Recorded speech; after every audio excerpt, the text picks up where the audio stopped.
Hello বন্ধুরা, কেমন আছেন আপনারা সবাই? Welcome to Babi's Kitchen. আজকে আপনাদের সাথে একটা রেসিপি শেয়ার করব। এই গরমকাল পড়েছে, আমরা তো দই টই খাই, দই বাইরে থেকে কিনেই খাই। তো বাড়িতে কিভাবে মিষ্টি দই পাতা যায় সেটা আজকে আপনাদেরকে শেখাবো। আর আমার একটা প্রিয় বান্ধবী, সে জানতেও চেয়েছে আমার কাছে যে কিভাবে মিষ্টি দই পাতা যায়। তো চলুন বন্ধুরা শুরু করি আজকে মিষ্টি দইয়ের একটা ছোট্ট রেসিপি। প্রথমে একটা প্যান নিয়ে নিয়েছি, আগুনে বসিয়ে দিয়েছি। তাতে 1 কাপ মতো চিনি নিয়ে নেব। চিনিটা নিয়ে আর একটু চিনি নেব, মানে মিষ্টিটা আপনাদের ওপর ডিপেন্ড করবে, যতটা দুধ তার পরিমাণ অনুযায়ী চিনিটা নেবেন। 1/2 কাপ আর তার থেকে আর একটু কম, দুবার নিলাম আমি। নিয়ে এই চিনিটাকে ক্যারামেলাইজ করব, একটু জল দিয়ে দেবো, অল্প।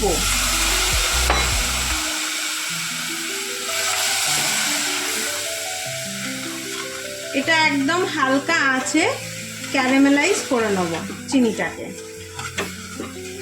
আমি এটা ওই 750 মতো দুধের রেসিপিটা দেখাচ্ছি, সেই অনুযায়ী মিষ্টিটা করব। তো এটা গলিয়ে পুরো ক্যারামেল হওয়া পর্যন্ত আমরা অপেক্ষা করব। দেখুন বন্ধুরা, চিনিটা গলে কি সুন্দর ক্যারামেলের কালার চলে আসতে আস্তে আস্তে। আর একটু ডিপ কালার হলেই এটার মধ্যে প্রথমে অল্প করে দুধ মেশাবো, তারপরে ঘন করা পুরো দুধটা মেশাবো। আগে আরেকটু কালার আসুক এটার মধ্যে। হ্যালো, দেখুন বন্ধুরা কি সুন্দর কালার এটা এসে গেছে, ক্যারামেল পুরো হয়ে গেছে। এই দেখুন ক্যারামেল পুরো হয়ে গেছে। এবার আমরা জাল করে রাখা, ঘন করে রাখা দুধটা এর মধ্যে আস্তে আস্তে দিয়ে দেবো। এটা আমি 1/2 লিটার মতো দুধ, মানে 750 মতো দুধ জাল করে রেখেছি। এটা আস্তে আস্তে এর মধ্যে দিতে হবে, কারণ এই সময়টা খুব গরম থাকে। অল্প একটু দিয়ে প্রথমে এটাকে মিক্স করে নিতে হবে। তারপরে বাকি দুধটা আস্তে আস্তে এর সাথে মেশাতে হবে, কারণ এই ক্যারামেলাইজ যখন থাকবে তখন দুধের এটা খুব গরম থাকবে, সেজন্য অল্প অল্প করে দুধ মেশাতে হবে। এই খানিকটা মিশে যাওয়ার পর আবার বাকিটা আস্তে আস্তে মেশাতে হবে।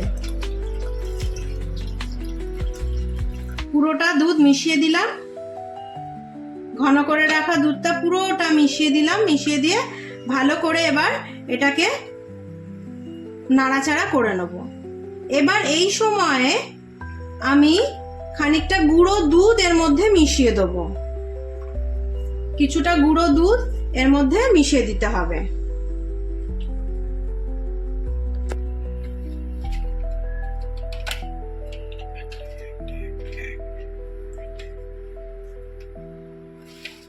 গুঁড়ো দুধটা দিলে কি হবে না, এটা সুন্দর দইটা বসবে আর খেতেও খুব ভালো হবে। এটা সুন্দরভাবে এর মধ্যে হুইস্কের সাহায্যে এটাকে মিশিয়ে নিতে হবে। সুন্দর করে এটাকে মিশিয়ে নিতে হবে হুইস্কের সাহায্যে।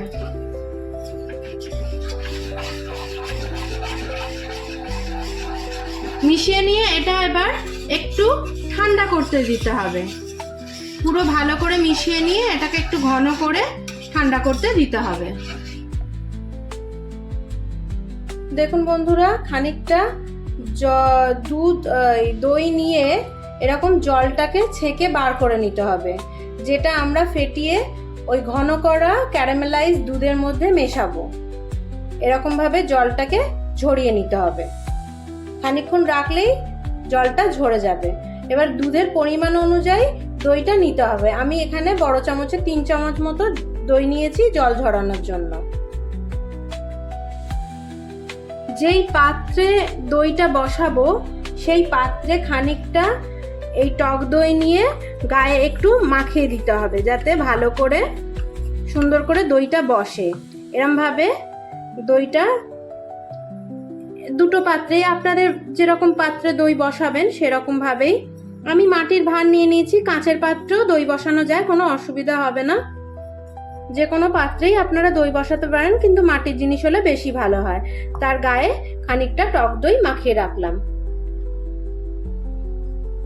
দুধটা এবার ঠান্ডা হয়ে গেছে। দুধটা কিরকম ঠান্ডা অবস্থায় আপনি এই দইটা মেশাবেন সেটা আমি একটুখানি দেখিয়ে দিচ্ছি। দুধটা যখন আপনার এই হাতের ওপর পড়লে সেটা সহ্য করার মতো হবে, সেই রকম দুধটা আপনি দইটা মেশাবেন। এবার আমরা জল ঝরানো টক দইটা আমরা এই দুধের মধ্যে মিশিয়ে নেব। ফেটিয়ে রেখেছি, ফেটিয়ে রাখার পরে এবার আমরা এই দইটা এর মধ্যে মিশিয়ে নেব। টক দইটার মধ্যে খানিকটা দুধ নিয়ে এটার মধ্যে মিশিয়ে নিয়ে ভালো করে ফেটিয়ে নিয়ে তারপরে পুরো দুধটা মেশাবো, যাতে সুন্দরভাবে এটা মিশে যায়। এবার এটার সাথে এই টক দইয়ের ছাঁচটা মিশিয়ে দেবো, যাতে সুন্দরভাবে এটা মিশে যায়। তারপরে একটুখানি বিট করে দেবো। পুরোটা মেশানো হয়ে গেছে সুন্দর করে, আর একদম ঈষদুষ্ণ ব্যাপারটাও রয়েছে। এবার আমরা যেই ভাঁড়টাতে দই মাখিয়ে রেখেছিলাম গায়ে, সেইটাতে আমরা জমানোর জন্য ভরে দেবো। সুন্দর করে একদম মাথা পর্যন্ত ভরে দেবো। ভাত দুটোতে ঢেলে দিয়েছি। ঢেলে দেওয়ার পর এবার আপনার এই অ্যালুমিনিয়াম ফয়েল দিয়ে আমি এটা মুড়ে দেবো। সুন্দর করে মুড়ে দেবো। মুড়ে দিয়ে এটাকে পুরো রাত্রির জুড়ে এটাকে একদম একটা গরম জায়গায় রেখে দিতে হবে। দুটোই সুন্দর করে মুড়ে দেবো বন্ধুরা। এটা পুরো রাত্রি পর্যন্ত সুন্দর করে গরম জায়গায় একটু রেখে দিতে হবে। সকালে পাতলে বিকেলের মধ্যে মোটামুটি এই গরম অবস্থা হয়ে যাওয়া উচিত। আর যদি বিকেলে পাতেন বা সন্ধেবেলা পাতেন তাহলে পরের দিন সকালে হয়ে যাবে। তাহলে এরকমভাবে মিষ্টি দই পাতার রেসিপিটা আপনাদের সাথে শেয়ার করলাম। কেমন লাগলো আপনারা অবশ্যই জানাবেন। পছন্দ হলে লাইক, কমেন্ট, শেয়ার করবেন অ্যান্ড সাবস্ক্রাইব করবেন। সাবস্ক্রাইব করার সময় বেল আইকনটা প্রেস করে দেবেন। চলুন এটা তাহলে রেখে দিই রাত জুড়ে। কাল সকালে আপনাদেরকে দেখাচ্ছি কিরকম আমাদের মিষ্টি দইটা পাতা হলো। বন্ধুরা দেখুন, সারা রাত রেখে দিয়েছি, কি সুন্দর দইটা বসে গেছে। দুটো ভাঁড়ে জমিয়েছিলাম, দুটো ভাঁড়েই সুন্দরভাবে বসে গেছে দইটা, একদম সুন্দর ভাঁড়ে জমে বসে গেছে। আপনারা এইভাবে জমাবেন। কেমন লাগলো মিষ্টি দইয়ের রেসিপিটা সেটা আমাকে অবশ্যই কমেন্ট করে জানাবেন। ট্রাই করবেন, শেয়ার করবেন, আর পছন্দ হলে নতুন বন্ধুরা তারা সাবস্ক্রাইব করবেন। আর যে বন্ধু রেসিপিটা চেয়েছিল তার জন্য স্পেশালি এই মিষ্টি দইয়ের রেসিপি ভালো লাগলে অবশ্যই কমেন্টে জানিও। তোমার জন্য তাড়াতাড়ি করে মিষ্টি দইয়ের রেসিপিটা দিলাম। ঠিক আছে বন্ধুরা, ভালো থেকো, টাটা।